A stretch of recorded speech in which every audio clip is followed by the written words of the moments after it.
एक पत्नी कैसे बन गई रखैल। यह कहानी एक पीड़ित पति राजू, सुंदर पत्नी रूपा, धनवान पड़ोसी रोशन और 9 वर्ष की लड़की दीपा की है। राजू और रूपा का परिवार शहर में रहता था। रूपा संपन्न परिवार में पैदा हुई थी, जबकि राजू गरीब परिवार में। राजू अगरी जाति में पैदा हुआ था, जबकि रूपा पिछड़ी जाति में। पढ़ाई के सिलसिले में दोनों एक दूसरे के नज़दीक आए।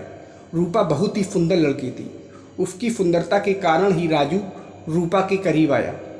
दोनों एक दूसरे की ओर आकर्षित हुए और अंततः शादी करने का फैसला ले लिया। दोनों के माता पिता शादी के लिए सहमत नहीं थे, परंतु दोनों ने अपने शहर से हजारों किलोमीटर दूर भागकर शादी कर लिया और वहीं एक कमरा लेकर रहने लगे।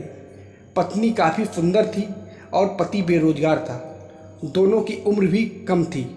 बेरोजगार पति रोजगार की तलाश में था।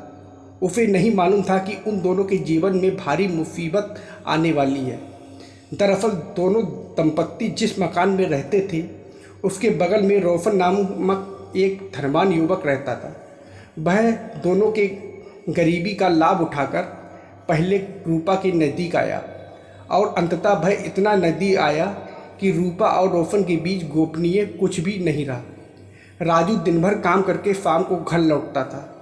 उसे रूपा और रोशन के संबंध की कोई जानकारी नहीं थी। इसी बीच रूपा एक बच्ची दीपा की मां बनी। एक दिन अचानक रूपा राजू से कहती है, रूपा, मैं कब तक इस तरह की ज़िंदगी जीती रहूँगी? राजू, जब तक भगवान की इच्छा होगी। रूपा, मुझे तेरे साथ नहीं रहना है। राजू, मायके जाना चाहती हो?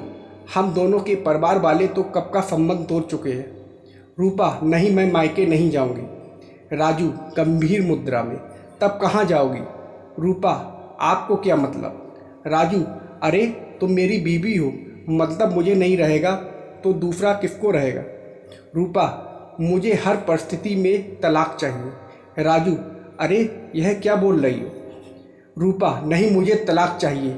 रूपा अपने और रोशन के बीच के संबंध के बारे में सब कुछ राजू को बता देती है। राजू मन मारकर तैयार हो जाता है। दोनों वकील के पास जाते हैं और सहमति से तलाक की अर्जी डालते हैं। कुछ दिनों बाद तलाक मिल जाता है। तलाक के तुरंत बाद रूपा रोशन से शादी कर लेती है और अपने घर से निकलकर अपने 1 साल की बेटी के साथ रोशन के घर चली जाती है। रूपा की गरीबी अब दूर हो चुकी थी। वह चुड़ियाँ खनखनाती है, फिल्मी गीत गुनगुनाती है, काफ़ी खुश है।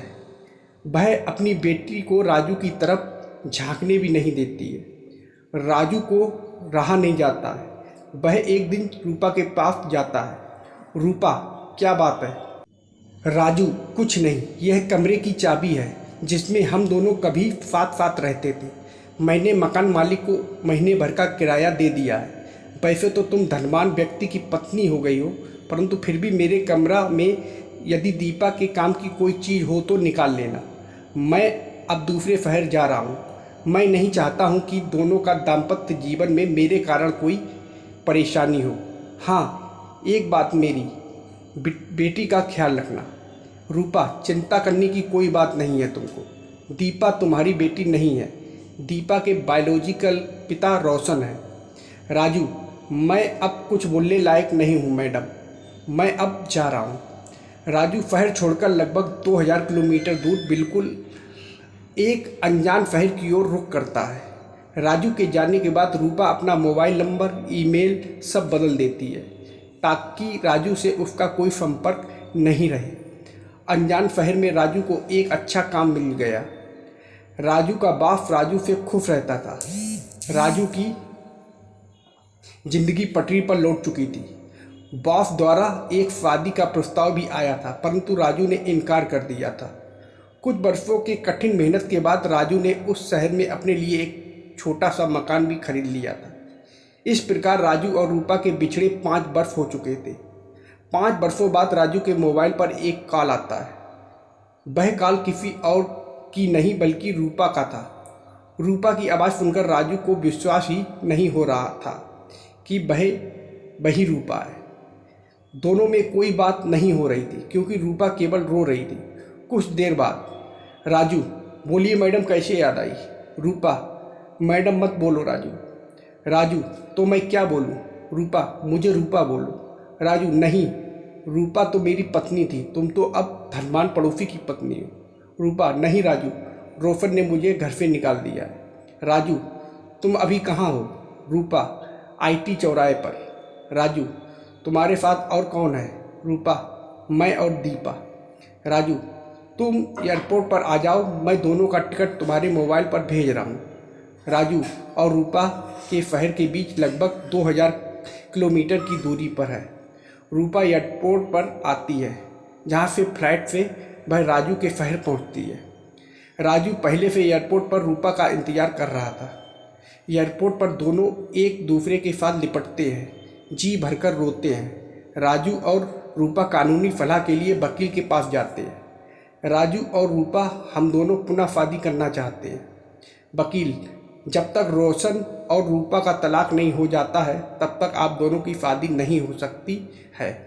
रूपा रोशन से सहमति से तलाक का निवेदन करती है, परंतु रोशन ना तो तलाक देने को तैयार हुआ, ना ही रूपा को अपने साथ रखने को। रूपा को तलाक की अर्जी न्यायालय में प्रस्तुत करना पड़ा, जो अभी न्यायालय में लंबित है। दीपा, रूपा और राजू साथ साथ तो रह रहे हैं, परंतु कानून की नज़र में रूपा राजू की रखैल है और दीपा राजू की वैध बेटी भी नहीं है। अपने ही गलत निर्णय के कारण आज रूपा पत्नी से रखैल हो गई है।